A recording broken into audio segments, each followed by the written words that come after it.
नमस्कार शेतकरी मित्रांनो, आपलं स्वागत आहे संदीप कृषी सेवा केंद्र यूट्यूब चॅनलवर। तर शेतकरी मित्रांनो, पावसामुळे सोयाबीनचं खूप नुकसान झालेलं आहे।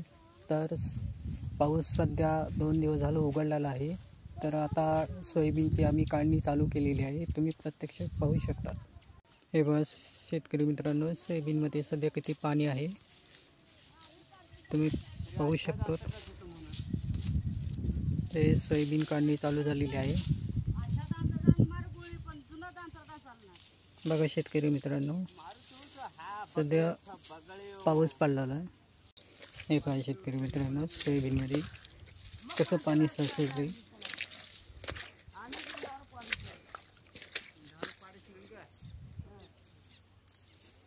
तुम्ही प्रत्यक्ष बघू शकता शेतकरी मित्रांनो।